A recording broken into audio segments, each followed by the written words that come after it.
오늘은 부부의 날이면서 부부주일입니다.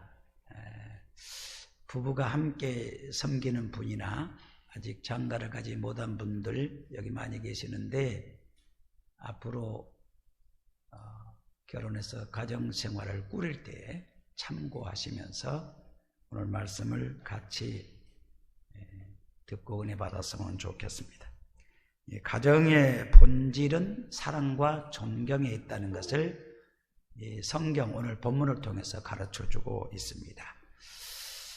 남편에게 복종하라 그러니까 독재주의다 그런 뜻이 아니에요.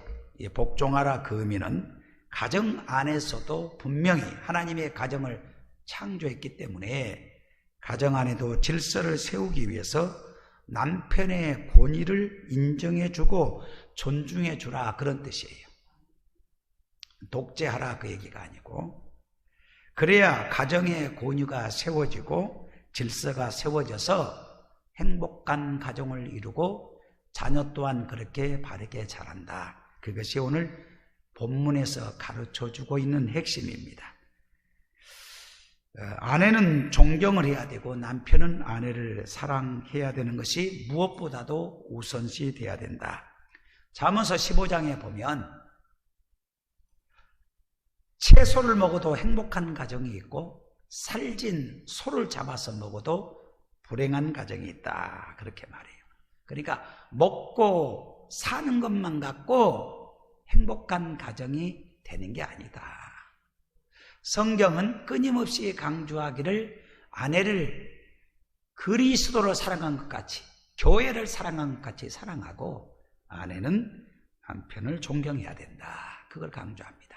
형사정책연구원의 통계를 보면 부유한 가정에서 태어난 자녀들이 폭력사고 쌈박질을 해가지고 경찰서에 잡혀온 애들이 제일 많다는 거예요.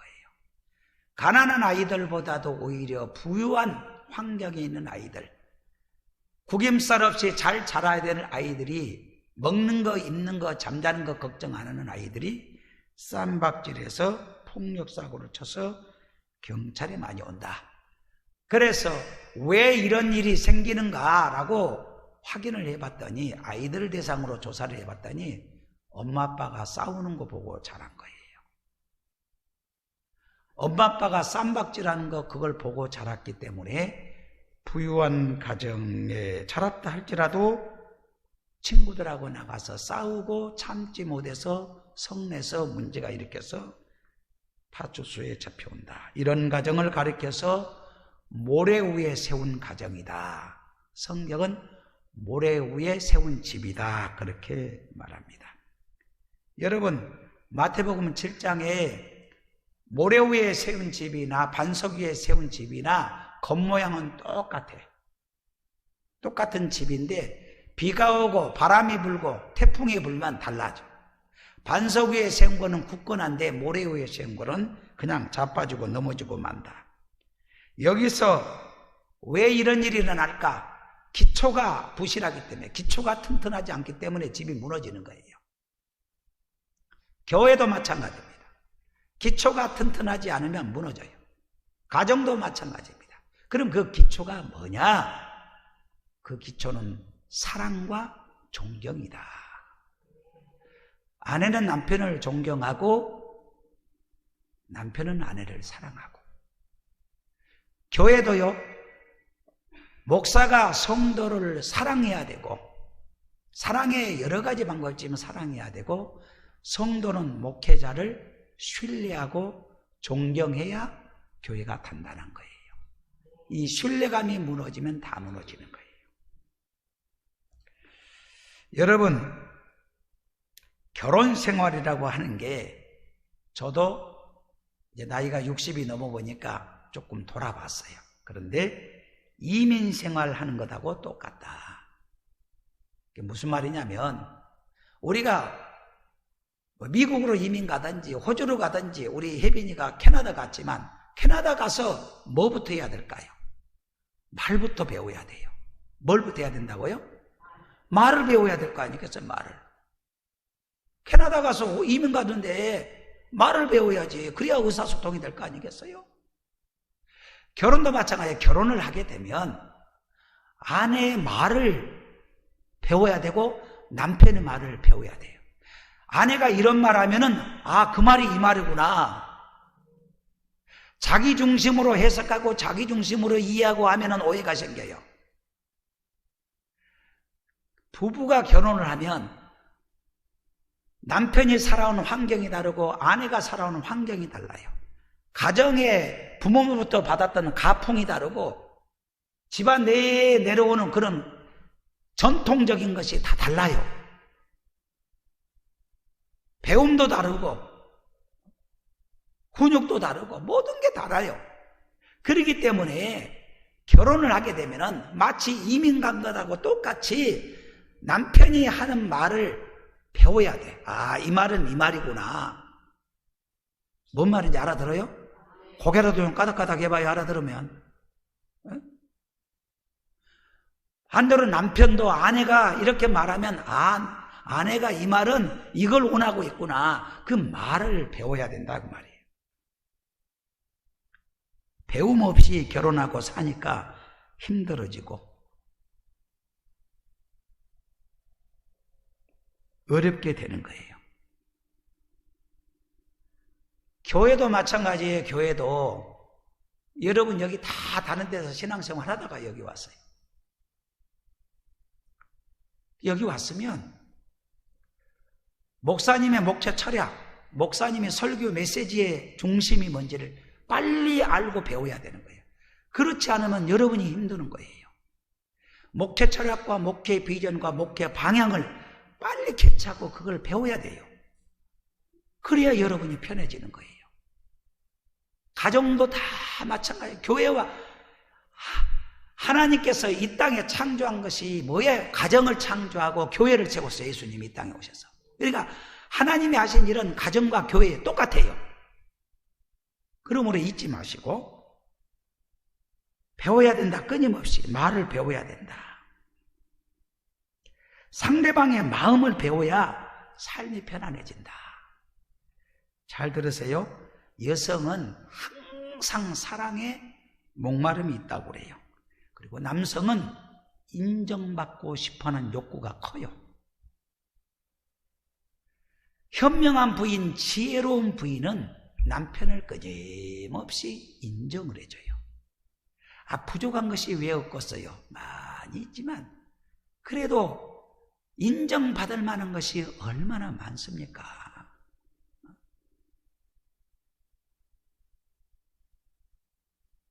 남자는 항상 인정을 받고 싶어한다. 여러분 이걸 잊지 말아요. 여성은 남편의 끊임없는 관심과 사랑을 받기를 원하는 거예요. 이 남자 모질한 인간들이 꼭 잠만 자면은 같이 두루누 잠만 자면 다 하는 줄 알아요. 여성은 쇼핑도 가고 싶고 나들이도 가고 싶고 이것도 가고 싶고 그래요. 그것을 우리 남편들은요 너무 아내들은 또 이해해야 될 것이요. 남상들은 대체적으로 그런데 가는 거 별로 좋아하는 사람 없어요. 그러니까 서로 상호간에 그거를 이해를 하고 빨리 그걸 배워야 된다니까요. 그래야 아름다운 가정을 이루어 나가는 거예요. 남자들이 바람 피우는 남자들 대체적으로 보면 어디 가서 바람 피워요? 옛날에 우리 어른들은 다방에 가셨고 대포집에 가셔서 바람을 피우는데 대포집에 있는 여성들이 부인보다 젊거나 이뻐서 바람 피우는 게 아니에요. 그럼 왜 그러냐? 가면은 코먹은 소리로 칭찬을 해줘. 다방에 가면 다 사장님이라고 부르고 다방에 가면 다 코먹은 소리로 다 멋있다고 그러고 다 칭찬을 해줘. 뻔한 칭찬에 머시마들이 활딱활딱 넘어가는 거예요. 그건 뭘 말해요? 남자는 칭찬을 좋아한다는 거예요. 인정받고 싶어 한다는 거예요. 아내 되시는 분들이 남편을 무시하거나 남편을 함부로 대하는데 사랑받겠어요? 남편이 아내를 사랑하지 않는데 아내가 남편을 존경하겠냐고요.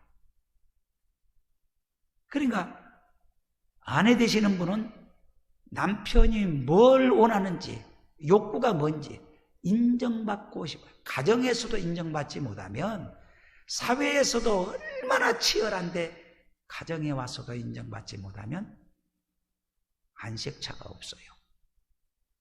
안식처가 없어. 남편은 그래서 노숙자 생활하는 거, 밖에 나가는 거예요. 집 나가는 거예요. 아내는요, 아무리 남편이 잘해주고 돈 많이 갖다 줘도요, 사랑을 느끼지 못하면 목말라해요. 곤고해요.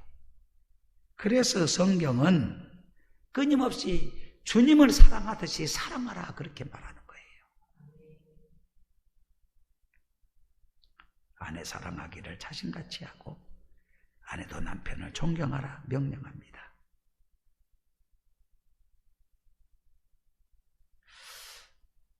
쉽게 한번 생각해 봅시다. 남편인 제가 우리 조수희 사모를 진심으로 사랑하고 수시로 그걸 자꾸 표현하고 관심 가져주면 어떻게 될까요? 제 아내는 당연히 힘이 나겠죠. 힘이 날 거 아니겠어요? 금방 답이 나옵니다. 그럼 그 신나는 아내가 뭘 하겠어요? 보나마나 남편이 그렇게 바라는 존경하는 마음을 갖지 않겠습니까? 이걸 잘 배워서 결혼하라고. 할렐루야. 이걸 잘 배워서 결혼해야 돼. 나는 여기까지 오면서 깨진 가정을 회복시키는 것을 수십 쌍을 했어요. 이혼 도장 찍은 사람도 재혼도 시켰어요. 도박빚에 찌들여가지고 애기 갓난이를 나눴고 이혼한 사람도 다시 재결합도 시켜봤어요. 그래 가정사역을 오래 해봐서 알아요.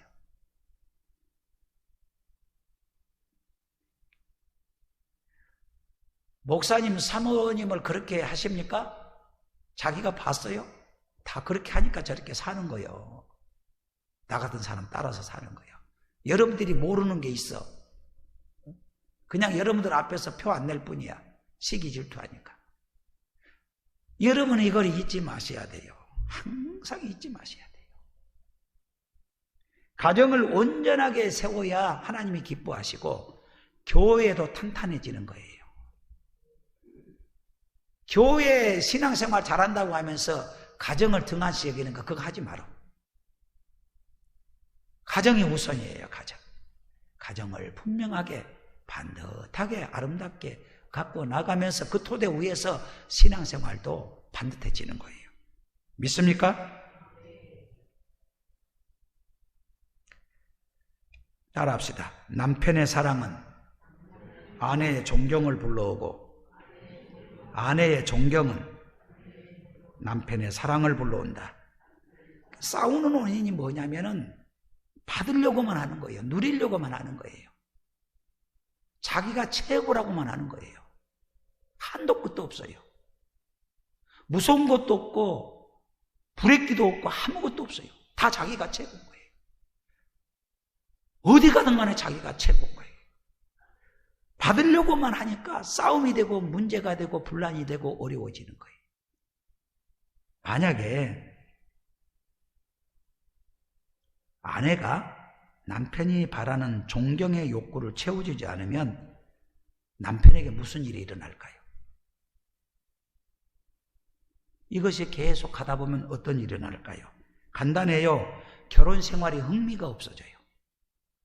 이거 통계가 나온 거예요. 흥미가 없어요. 형식적으로 살게 돼요. 반대로 아내가 바라는 사랑의 욕구를 채워주지 않으면 어떤 일이 일어날까요?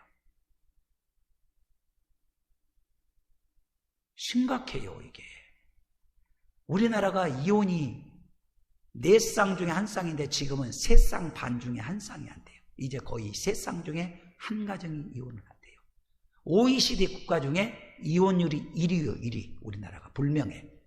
그 다음에 진정제 소비량이 1등.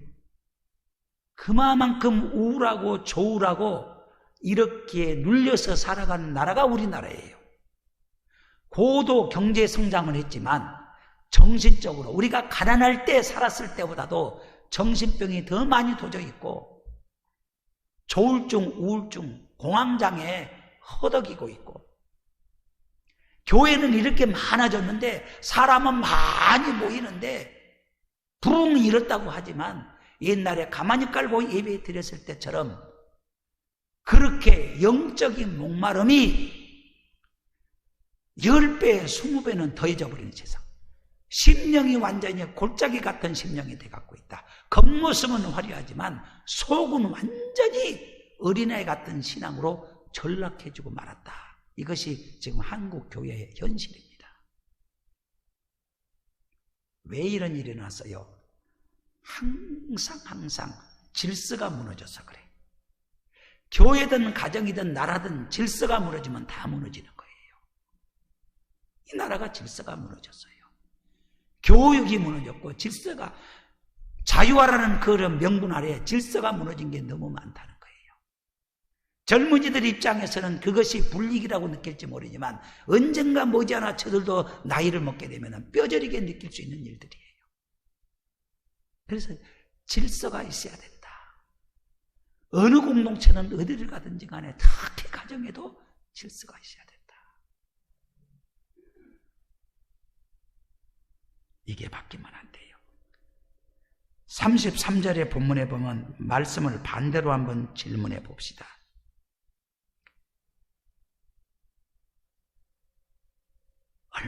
얼마나 이 말씀 속에 얼마나 깊고도 오묘한 가정을 세우는데 아주 필요한 진리의 말씀이 깊이 묻어 있는지를 우리가 알 수 있습니다.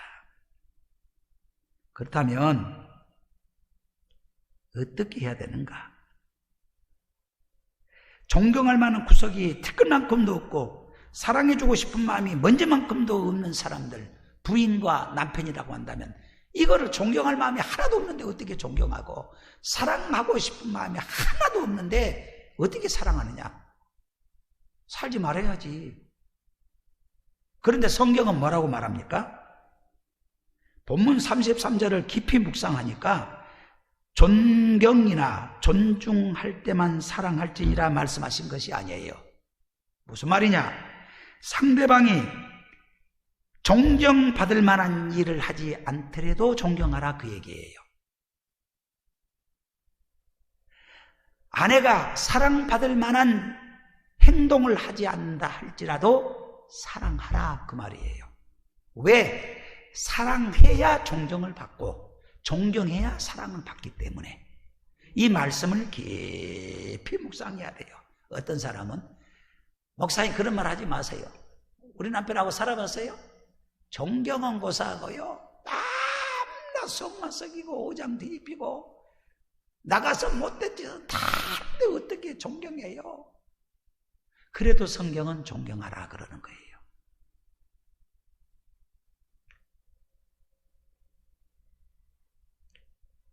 남편이나 아내가 조건 없이 사랑하고 존경할 때 하나님께서 그걸 보셔요.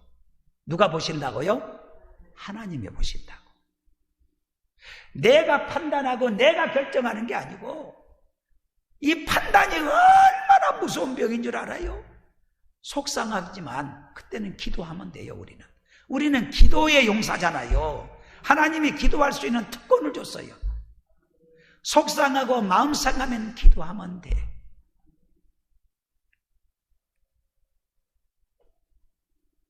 조건 없이 사랑하고 존경할 때 하나님께서 그 신실함을 보시고 축복하시고 상을 주시고 돌이키게 하시고 회복하게 하신다는 거예요.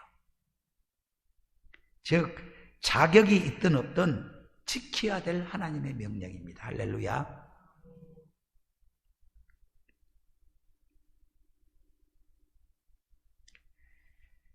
사실 실제로 삶 가운데 지키기 어려운 명령일 수 있어요. 매정하고 차갑고 배려하지 않는 남편을 존경하고 어떻게 그걸 할 수 있겠어요? 그래서 기도하라는 거예요. 그래서 기도해서 성령 충만해서 하라는 거예요. 할렐루야. 기도하면 다 되는 거예요. 미운 사람도 기도하면 다 내려놓게 되잖아요. 기도가 떨어지니까 사람이 이상한 게 들어오는 거예요. 기도를 하지 않으니까. 무시하고 비난하고 흉보는 아내의 욕구를 채워주기 쉽지 않습니다. 시집때때로 남편을 깔아뭉개고 무시하고 애들 앞에서도 면박하고 오랄 살려고 그러고 그런 아내를 사랑하기가 쉽지 않아요. 그때 어떻게 알아? 기도하라고 말이야. 기도하라고 말이야. 기도하라고 말이야.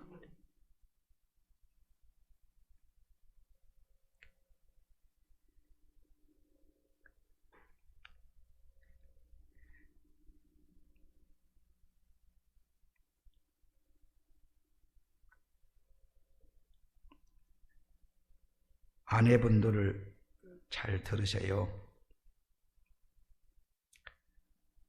아내가 차분하게 남편에게 존중하면서 자신의 생각을 전하고 부드럽게 편안하게 이끌어준다면 남편들은 나쁜 행동을 고치고 싶어지는 거예요. 그러지 않겠어요? 소리 질러서 막 당신 왜 그래? 그렇게 살 거야? 에? 그렇게 하면 남편이 고쳐지겠냐고요. 그냥 차분하게 존중하는 마음 가지고 자신의 생각을 전하고 부드럽게 편안하게 이끈다면 나쁜 행동 고치고 싶어지지 않겠어요?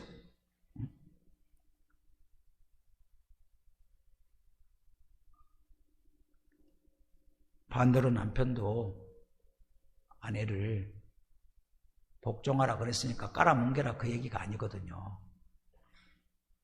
오직했으면 주님을 사랑한 것 같이 사랑하라 그랬을까요? 예수님 사랑하듯이 사랑하라. 여성은 유리 같다고 그러잖아요. 유리 같다가 금방 깨지기 쉬운 게 여자예요.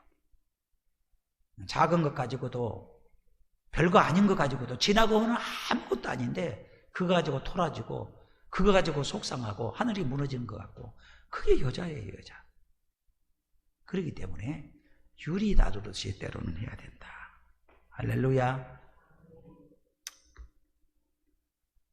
결혼이라고 하는 게 저도 해보니까 사랑과 존경을 받을 만한 사람끼리 만나는 것이 아니더라고요. 저도 존경받을 만한 구석이 하나도 없더라고요. 내가 나를 보니까 내 아내한테 존경받을 만한 구석이 하나도 없어요. 그런 사람들끼리 만나는 게 아니고 사랑과 존경에 필요한 사람들끼리 만나는 거예요. 따라합시다. 사랑과 존경이 필요한 사람끼리 만나는 것이다.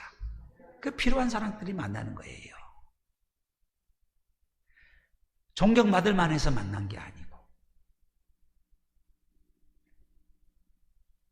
부부 사이가 아무리 안 좋은 사람도 이 사실을 기억하고 살아간다면 큰 도움이 될 줄 믿습니다. 부부가 가장 힘들어하는 것이 의사소통, 말 때문에 항상 문제가 일어나고 교회도 말 때문에 문제가 생기고 갈등이 생겨요. 그래서 에베소서 4장 말씀을 통해서 우리가 의사소통하는데 주의해야 될 것들을 몇 가지를 배워봅니다. 입을 사용하는데 꼭 필요한 몇 가지. 그 첫째는 부부가 거짓말하면 안 돼요. 에베소 4장 25절 함께 읽습니다. 25절. 4장 25절 시작. 그런즉 거짓을 버리고. 자, 여기까지. 뭐를 버리라? 거짓을 버려라. 부부가 거짓말을 사용하면 신뢰가 깨지는 거예요. 교인과 목회자도 관계도 마찬가지예요. 약속을 했으면 약속을 지켜야 돼요. 한 말은 책임을 지려고 노력을 해야 돼요. 제가 지금까지 목회하면서 교회를 오는 사람도 있고 저한테 와서 은혜 받고 떠난 사람들 다 봐봤어요. 근데 저는 똑같아. 우리 유대인 집사님 나한테 목사님 변하지 마세요. 그대로 하세요. 나 처음이나 지금이나 앞으로도 이 모습 이대로일 거예요. 똑같을 거예요. 그런데 중간에 성전을 혹시 교인이 떠난 사람들을 보면 저들 마음이 바뀐 거예요. 저들이 말을 해놓고 지키지 못하는 거예요. 그래서 항상 부부 사이도 신뢰가 무너지고 목회자와 교인들의 신뢰가 무너지는 것도 거짓말하지 말아라. 말한 것은 정확하게 참말을 하고 말을 했다면 지키도록 노력하라. 힘들도록 기도하면서 나아가라 그 말이에요. 이게 부부간에 철저하게 지켜야 될 것들, 교인과 목회자가 지켜야 될 것들. 이 거짓말하면 안 돼요. 화가 나서 썽도 낼 수 있어요. 부부가 큰소리치고 다툴 수도 있어요. 그러나 거짓말하면 안 된다. 이건 신뢰가 깨진다. 복구하기가 쉽지 않다. 두 번째, 더러운 말 하지 말아야 되는데 4장 29절 함께 읽습니다. 시작. 무릇 더러운 말을 너희 입 밖에도 내지 말고. 여기까지죠. 더러운 말 굳이 얘기 안 해도 여러분 잘 아실 거예요. 덕을 세우는 선한 말 해야 되는 게 뭐냐면, 싸우더라도 옛날 거 갖고 와서 계속 묶어갖고 섞어갖고 눈동이처럼 키워가지고 확 쏟아내지 말아라 그 말이에요. 아니, 살다 보면 짜증날 수도 있고 사람인지라 성내는 것도 하나님이 주신 성품인데 왜 인간이 성을 안 내겠어요? 성날 때도 있겠지. 그러나 그 성난 이유 하나만 가지고서 문제를 해결해. 이것저것 옛날 거 꼬잡은 송똥 다 들어가지고 다 끌어모아가지고 눈덩이처럼 키워갖고 팍 쏟아 이래 하지 말라 그 말이에요. 할렐루야. 이거 그 말이에요. 이게 더러운 말이 밖에. 지난 거 기억하고 싶지 않은 거 더러운 말들이야 다. 세상 말들 그런 거 하지 말아라. 깔아뭉개는 말 하지 말아라. 세 번째는 모이면 흉보고 나가서 붙잡고 남편 흉보고 아내 흉보고 비방하지 말자. 4장 31절 함께 읽습니다. 시작. 너희는 모두 낙독과 노함과 분냄과 떠드는 것과 비방하는 것을 잘했어요. 비방하지 말라 그 말이에요. 가정 문제를 상담소나 목사에게 상담하고 기도 요청하는 건 괜찮아. 사람들한테, 교인들한테 갖고 가서 이러고 저러고 얘기하지 말아라 그 말. 남편 흉보고 아내 흉보고 이런 거 하지 말아라. 할렐루야. 그게 얼마나 바보스러운 건지 몰라요.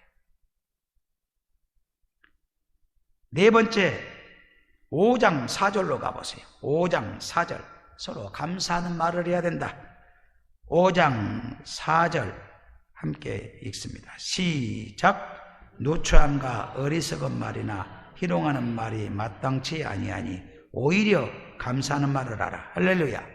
당신은 썽을 많이 내도 목소리가 커도 그래도 물건 안 집어던지고, 요즘도 우리나라 어느 통계에 보니까 10가정 중에 1가정, 2가정이 주먹질한대요. 지금도. 이게 더러운 악습이잖아요. 어른들로부터 보고 배운 것들. 그래서 그 자식들이 안 해야 되는데 자식들이 심령 속에 박혀 있어가지고 주먹질이에요. 20대 결혼했는데 20대가 이혼율이요 2쌍 중에 1쌍이에요 지금. 젊은이들이 그렇게 살아요. 데이트 폭력. 이게 다 왜 일어나는 겁니까? 이것 때문에 그러는 거예요. 그래서 성경은 감사하는 말을 해야 된다. 서로 나 같은 사람 참아주고 이해해주고 살아줘서 감사해요. 따라합시다. 참아주고 이해해주고 살아줘서 감사해요. 나 같은 사람, 나도 진심으로 얘기하는 거예요. 저 사람이 나한테 대시해갖고 내가 결혼을 했지만 나는 지금도 생각해보면 너무 감사해요. 나 같은 사람은 그 살아주고 참아주고 이해해주고 여기까지 온 건 너무 감사한 거예요. 수도 없이 감사한 거예요. 돌아보니 감사뿐인 거예요. 그런 마음으로 살아가는 거예요. 따지고 보면 나 같은 인간이 뭐 그렇게 대단하다. 서로 감사하고 서로 이해하고. 할렐루야. 저도 여러분에게 일일이 다 표현은 안 하지만 여러분한테 개인적으로 얼마나 감사한지 몰라요. 이 어려운 때에 이 성전에 좋은 성전들도 많고 많은데 교회에 오면은 달콤한 얘기보다 만난 목사님한테 그냥 꾸지람만 듣는 것 같은 그런 설교 들으러 그래 여기까지 와서 앉아서 듣고 함께 해주고, 그러니까 얼마나 감사해요. 꿋꿋하게 이현옥 집사님 자리 지켜주고 그러니까 얼마나 감사한지 몰라. 너무너무 감사한 거예요. 이래저래 생각해봐도 감사한 거예요. 그래 감사하는 마음을 갖고 살아야 된다고 말해요. 감사하는 마음 갖고. 여러분은 감사하는 게 없습니까? 여러분은 감사한 게 없냐고요. 우리 옆 사람 인사합시다. 함께해서 감사합니다. 시작. 앞뒤로. 어디로 해? 고리 보고 해야지. 그쪽으로 보고 해야지. 어디로 보고 해. 아직 새색시 같아가지고 아직도 섹시야. 새색시 같아. 얼마나 귀엽게 하는지 몰라. 새색시 같다니까 얼굴이 뻘개가지고 신랑은 얼굴을 쳐다보고.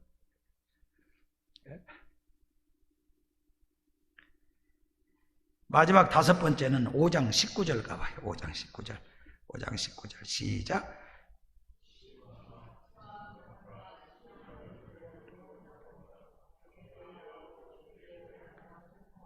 그 다음에 18절 읽어봐요. 시작. 술 취하지 말라. 이는 방탕한 것이 오직 성령으로 충만하고. 성령 충만하게 노력을 해야 된다. 부부가 한 사람이 성령 충만하지 않으냐면, 예를 들어가지고 남편이 성령이 떨어져가지고 신랑이 떨어지면 아내가 성령 충만해가지고, 할렐루야, 성령의 불을 붙여주고, 아내가 성령 충만치 않으면 남편이 성령이 충만해가지고 불을 붙여주고, 이렇게 자꾸 성령을 전념을 시켜야 되는 거예요. 전념을 시켜야 돼요. 불을 지펴줘야 되는 거예요. 똑같이 한 사람이 그러면 똑같이 부부가 일심동체할 거나 해야 되는데, 신앙적인 건 그렇게 하면 돼. 시험 드는 것을 또 일심동체 하는 사람들이 있어요. 바보 같아. 미련한 거야. 이 시험 지나고 오면 시험이 아무것도 아닌 건데 그 시험을 일심동체를 해요. 부부가. 부인이 시험 들면 남편도 시험 들고, 남편이 시험 들면 부인도, 그런 구석도 있어요. 근데 여기는 그러지 않잖아요. 여러분이 성령 충만한이라는 게 항상 평소에 매번 성령 충만할 수가 없어요. 그렇기 때문에 부부는 성령 충만하되, 둘이 다 똑같이 충만하면 좋겠으나 경우에 따라서는 한 사람이 시들시들하면 내가 더욱더 기도해서 성령이 충만해서 식은 데 가서 대표주고, 할렐루야, 불 붙여주고, 그렇게 아름다운 가정을 이끌어가는 은혜가 있기를 주님의 이름으로 축복합니다. 축복합니다. 결론입니다. 남자는 나이가 어려서는 이쁜 여성을 좋아해요. 얼굴이 이쁜 여성을 좋아해요. 나이가 젊으면. 그런데 나이가 점점 들어가면서 이쁜 여성보다도 이쁘게 말하는 사람을 좋아해. 잘 들어. 이거 기가 막힌 얘기요. 나이가 젊었을 때는 이천광 집사가, 한양희 집사가 이뻐서 결혼했겠지만 지금은 온데간데 없어. 이쁜 얼굴. 이쁘게 말해준 걸 좋아해. 그러지 않아? 이천광 집사만 그런 게 아니고 모두가 다 그래. 여자가 예쁘게 말하는 게 이쁜 여자예요. 나이가 먹어가면.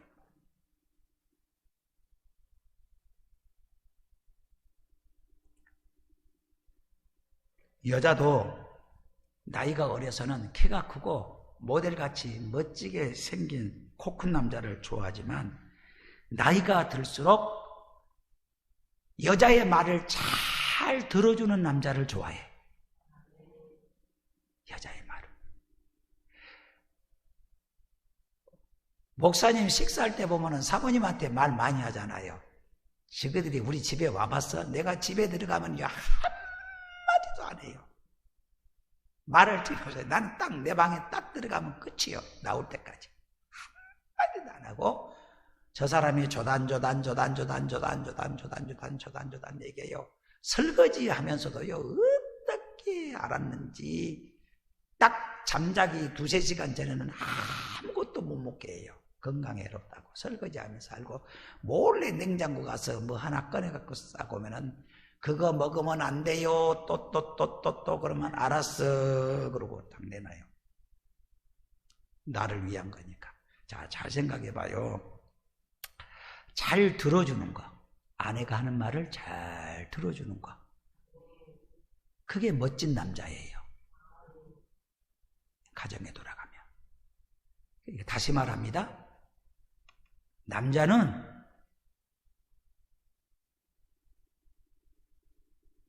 여자를 이쁜 여자가 아니라 나이 먹어갈수록 어떤 사람? 말을 이쁘게 하는 사람. 그러면 여자 집사님도 말 이쁘게 해야 돼? 나쁘게 해야 돼? 에? 그래도 나쁘게 해야 돼? 이쁘게 해야 돼. 이쁘게. 따라합시다. 이쁘게 말하는 사람이 이쁜 여자다. 남자분도 따라하세요. 잘 들어주는 사람이 멋진 남자다. 네. 그러면은 문제가 없어요. 우리가 이것을 자꾸 해나가야 돼요. 저도 완벽할 수 없어요. 이거를 자꾸 해나가서 아름답고 복된 가정을 세워서 하나님께 영광을 드리는 놀라운 은혜가 나타나기를 주님의 이름으로 축복합니다.